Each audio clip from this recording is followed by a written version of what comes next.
Muli raw maghahain si Senadora Laila de Lima ng petisyon sa Korte Suprema para sa kanyang proteksyon laban kay Pangulong Rodrigo Duterte.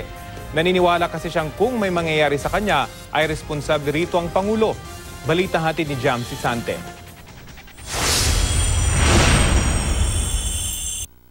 Magtanong ka na isang pulis dito kung may sinabi ako na patayin mo yan si de Lima o patayin mo yung sino. Never order. Ang pahayag na ito ni Pangulong Rodrigo Duterte tungkol sa kampanya niya sa droga at sa mga nanlalabang suspect sa mga drug operation, lubos daw na kinababahala ni Senador Laila de Lima. I take it as a veiled threat. Why all of a sudden babanggitin ako tungkol sa patayan? Wala naman nagtanong sa kanya. So it was an unintentional na naman sa utak niya. So since it's some kind of a slip. Kaya kung may mangyayari raw sa senadora, If something happens to me, he is the one responsible, directly or indirectly. Dahil ginagawa nila akong paulit-ulit nila akong dinidemonize. Maaring hindi mismo sa grupo nila, but sa iba.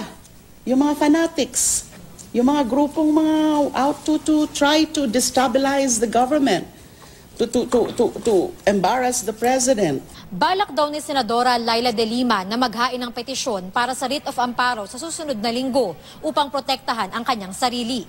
Pag nagkataon, ito na ang ikalawang petisyon ng Senadora sa Korte Suprema laban mismo sa Pangulo. Sa petisyong ito, bukod kay Pangulong Duterte, papapanagaton din daw niya sina Justice Secretary Vitaliano Aguirre at Solicitor General Jose Calida na minsan tinawag siyang public enemy number 1. Ang writ of amparo ay proteksyon sa karapatang mabuhay at seguridad laban sa banta ng isang government official o empleyado o isang pribadong individual. Una na naghain si de Lima ng petition for writ of habeas data sa Korte Suprema na humihiling na utusan ng Korte ang gobyerno na tigilan na pangongolekta ng personal na impormasyon laban sa kanya. Sa korte na lang daw sasagutin ni Aguirre ang balak na ihain na petition for writ of amparo ni de Lima. Sabi pa ni Aguirre, karapatan ni de Lima na maghain ng petisyon. Pero ngayon pa lang, sinasabi na niyang walang basihan ito. Ang hamon din ni de Lima sa gobyerno, hulihin ang totoong mga drug lord.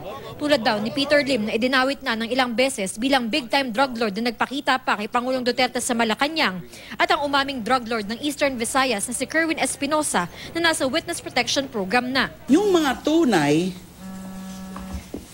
na mga drug lords, drug traffickers, big time, ay off the hook.